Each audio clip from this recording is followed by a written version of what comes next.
the San Francisco Experience podcast. Brought to you by Jim Herlihy. Independent commentary from a Silicon Valley, California perspective for a global audience, featuring newsmakers, thought leaders, and authors. Season 21, Episode 3, Code Tenderloin, talking with founder Del Seymour. San Francisco's Tenderloin neighborhood, adjacent to Civic Center, is an urban environment and home to a diverse population. In addition to a large immigrant population, there's a large unhoused community of men and women living on the streets. Code Tenderloin works to ensure that their clients are housed, clothed, and fed to put them in the best position to secure long-term employment and to deal with issues including substance abuse, mental health, personal finances, and criminal records. Del Seymour joins us from his office in San Francisco. Good morning, Del. Good morning. How are you? Good, thank you, Del. Del, tell us about your own personal journey there in the Tenderloin district. Well, good morning again. I've been in Tenderloin 38 years. I entered the Tenderloin not knowing anything about the Tenderloin, and I quickly became a part of the Tenderloin drug scene as a dealer and user and scounger and just a bad person because I got addicted. As I want to start this out, addiction is not a purported desire to do a criminal activity. It's a disease. Mm-hmm. No difference or leukemia. It becomes a disease that you can't just say, well, I don't want cancer no more. I don't want leukemia no more. You can't do that, and you can't do it with addiction. I wish it would be able to say that I just don't want addiction no more. Take it away from me. Mm-hmm. But it's much higher and more involved than that. So anyway, to get back to it, I spent 18 years in this very messed up lifestyle in the Tenderloin, doing all the things. Like you say, you go to Vegas and you do Vegas. I went to the Tenderloin and I did the Tenderloin. Mm-hmm. And for 18 years. So when I was able to get out of that situation and turn my life around and turn my life back, doing a 180, I decided I could have did two things. I could have got clean and walked away from the Tenderloin and never set foot in this area again. Or I could have stayed and used what I've learned and replace some of the resources I took away. I decided on the latter, mm-hmm. to stay and make the Tenderloin a better, help to try to make the Tenderloin a better place and use the resources that I took away again and the lessons I've learned and share that with other people who I used to use with, be on the streets with, do crazy things with, to help them also on the path that I was able to get. Mm-hmm. And doing that, I started an organization called Tenderloin Walking Tours 15 years ago to bring people into this community that's been misaligned and misunderstood. And every day it's still misunderstood. People don't know exactly who we are and what we do and why we are here. A lot of people say, well, why you're here, you just a bunch of people that took a left turn on life. No, we are a bunch of people that life took a left turn on us. Mm-hmm. By not providing, we advertise and talk about how much we care and we work with people and we love people, but it's not manifested. If you come to Tenderloin and see, that's not really the situation. Mm-hmm. So my idea was to get people in a better situation to use what I learned. And so many people helped me get clean. Mm-hmm. And, one of the politicians made the statement years ago, I don't know if it's Nancy Reagan or somebody, it takes a village. Oh, yes. That is so true. Mm-hmm. You can't, like personally, I was so messed up. If I compare myself to an old car, mm-hmm. you couldn't fix me with a screwdriver. You needed a whole Craftsman roll-out toolkit. I needed every socket, every pliers, mm-hmm. every torch, every wrench. That's how messed up I was. And that's how you have to consider a lot of us in the Tenderloin. We need that whole toolkit. The city and the county and the government thinks that you can do it with a screwdriver. Now, Del, you and I were chatting before, and you were telling me about your history during the 1960s and the Vietnam War. You were a medic on the helicopters, evacuating soldiers from the front line and bringing them in for aid and assistance. Then you came back on shore to Los Angeles. You worked for the Los Angeles Fire Department. You were also a medic there. And, of course, a family, a home, cars, living the American dream. Yeah. What happened? Crack cocaine. 2 words. All it takes is one hit, and your life is 100% transformed. Sometimes forever, sometimes for a short period. I went to a meeting many years ago, and it was a meeting where our NA meetings are only open to people that are in addiction. We don't open our meetings to anyone else. Family, nobody can come in. So I went into a meeting one night, and there was a guy he looked like a senator or governor. I mean, he was like the top of the line looking guy. And I immediately said, what in the hell is he doing here? Turned out he was our guest speaker. And he owned a computer company, a microchip company over in Silicon Valley. And he was with an employee on a business trip who was using crack. And he asked her what was that, and she explained it to him. And she gave him the pipe. And he was a multi-millionaire. And he took a hit. Before he could finish the hit, he told himself, I'm broke. Within 3 months, he was broke. So it's one hit is a very life-changing incident. And Del, what happened after 18 years of living this life in the Tenderloin? What was the catalyst? What was the moment where you said, enough? I'm stopping this. I'm changing this. Was there a single catalyst, or were there several? Well, I would like to be for sensationalism, say it was a single catalyst, but that's not true. It was several things. The number one thing was I realigned with my faith community. That was number one. I got tired of disappointing my children, and I knew I was better than this. And to be very transparent, the day that I stopped, it was 3 years later before I wanted to stop. But I did stop that day. But again, it was 3 years later before I no longer had the desire to use. Once you stopped using, then you were able to draw on these resources, these programs to, as you said, the Craftsman Toolkit, where you needed everything to help you get back to where you had been. I needed everything. Yes, I needed everything. And then obviously that worked for you. It worked for me, yes.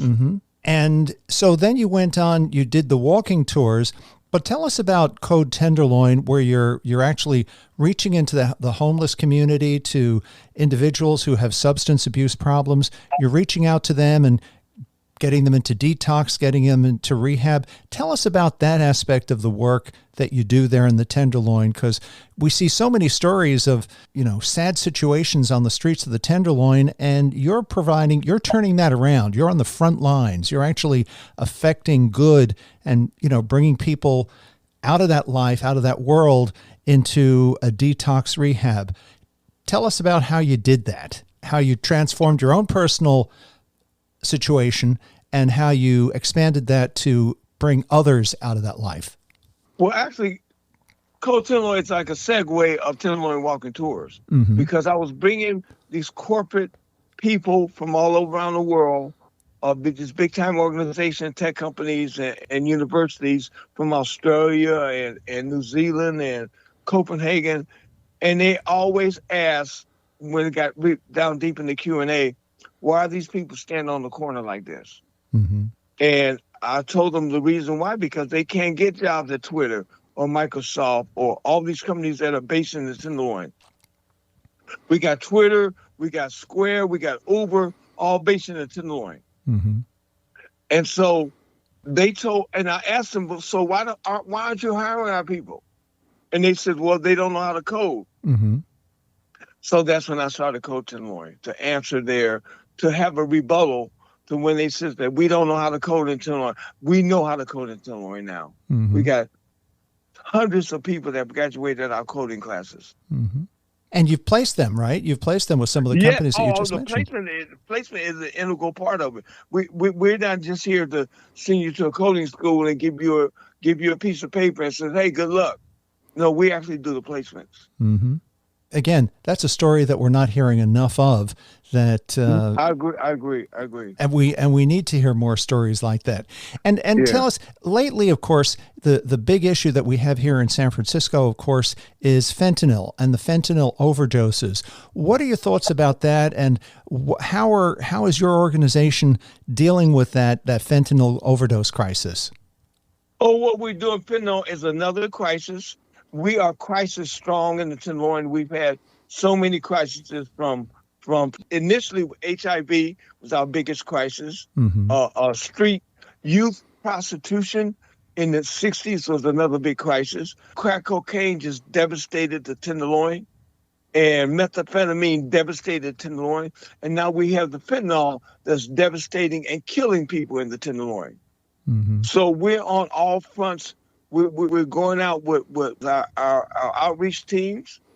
Next week, we will be starting the first overnight outreach team in the history of the Tenderloin, where we will have workers from 7 at night to 7 o'clock in the morning, filling in a gap when there's no one out there. And we'll always also be working on the weekends.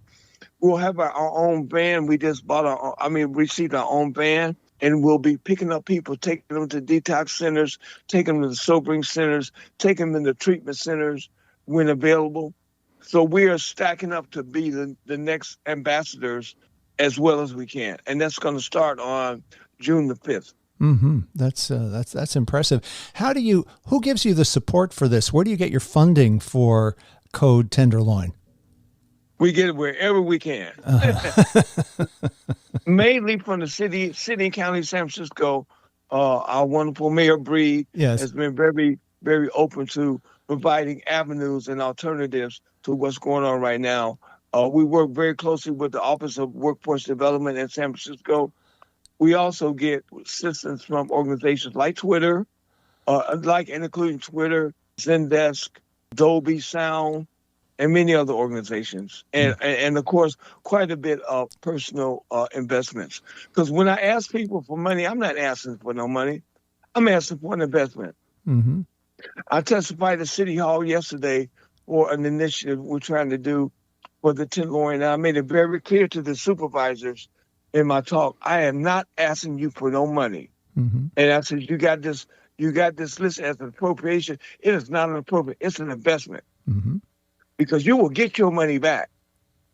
We will have less 911s, less deaths, less coroners, and less all these other expenses if you invest in us right now. Mm-hmm. And that's what I'm asking you and your listeners. Consider an investment, whether it's a Code Tenderloin or whoever. Make an investment, and you will get your money back. Mm-hmm.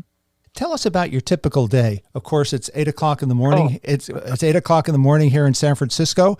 As I said to you before, if you need a job done, ask a busy man to do it. You're a busy man. So tell us about your day today. What are you going to be doing today to give our listeners a sense of how you're in the front lines and what you do? Because you don't sit behind a desk in some office. You're out there in the streets. Yeah, I don't even have a desk.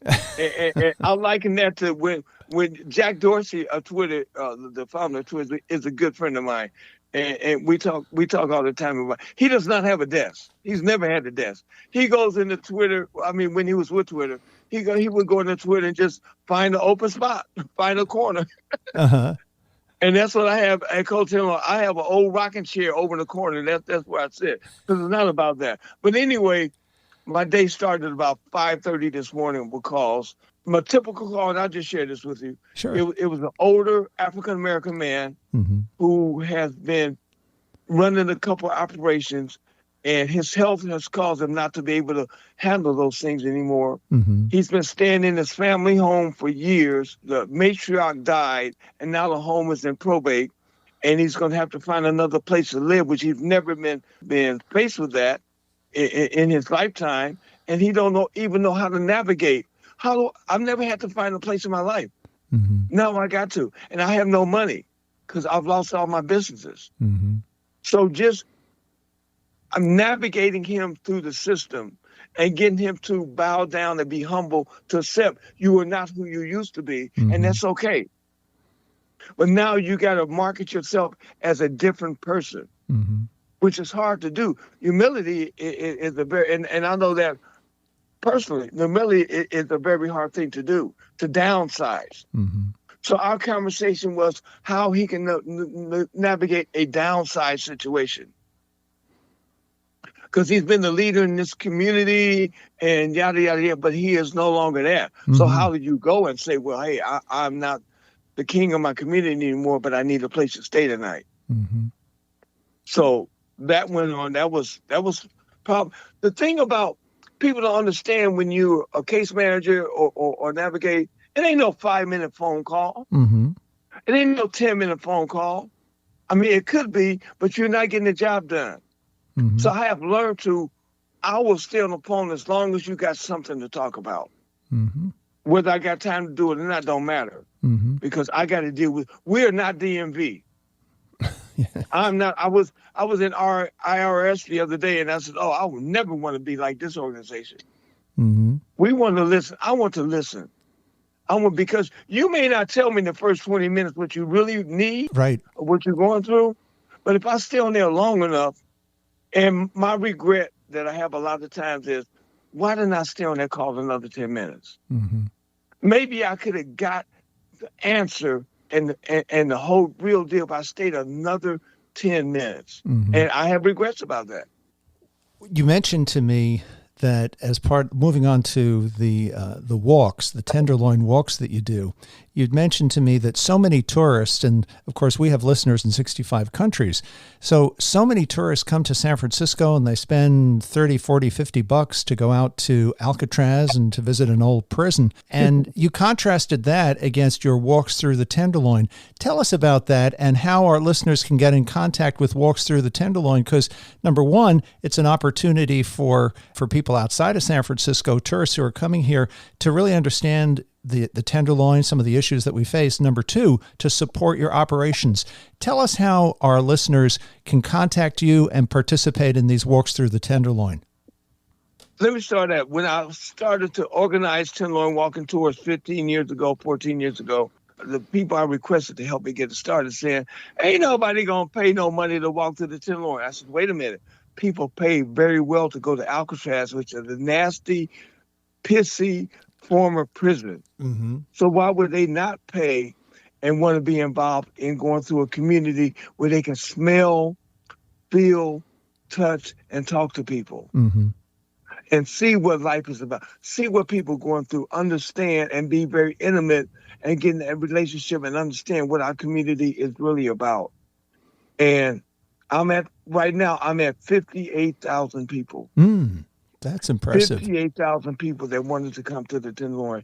And these people have made such a difference by coming back, volunteering, supporting all of our nonprofits that I take them to, and just having I get calls all the time from people that's been on the tour and saying how that changed their idea of homelessness, changed their idea on addiction. Most of my tours, I do a shutdown at the end of the tour, Q&A, town hall meeting, whatever we want to call it. Generally, there's not a dry eye in the room. How can listeners contact you? How can they book a tour, a walking tour with you? Again, they can just go on www.Tenderloin Walking Tours or just Tenderloin Walking Tours, or just give me a call at 415-574-1641. Mm-hmm. Well, Del, in the remaining few minutes of the podcast, what are your closing thoughts for our listeners? Because you've given us a sense of what it's like to be in the front lines in the Tenderloin. What are your closing thoughts for our listeners today, early Friday morning? Well, I know the other day the mayor made a comment that compassion is killing people. I'm not necessarily with, Mayor's a very good friend of mine. I'm not necessarily with that. And maybe I can alter that a little bit, that if you don't want to use the word compassion, use passion. Because this could be you. It is your relatives. Everyone on this call right now have at least one person in their family that's suffering homelessness and or addiction. Mm-hmm. So this is not, we're not talking about a group of people that we know nothing about. These are our folks.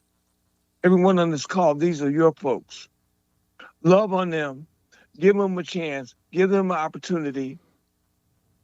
Understand that. Do the math. If they fail 3 times, pick them up 4 times. If they fail 11 times, pick them up 12 times. Sooner or later, they'll get it. Mm-hmm. Being in recovery can come at any moment. The day that I decided not to use drugs anymore was a morning I was going to get some dope. I was on a bus going to get some dope. And that day it came to me, I don't want to do this. I'm not going to do this no more. Mm-hmm. I'm not going to do this no more. So, and I tell people who are struggling right now, it's going to come to you any day. You never know. Be ready for it. And when you get that sign that you're done, take it. Work on it. Work it. But you need your family involved. Mm-hmm. So you people that have family members of addiction, it's on you. Because it was on my family. And my family stood up to the plate. So you stand up to the plate for your folks.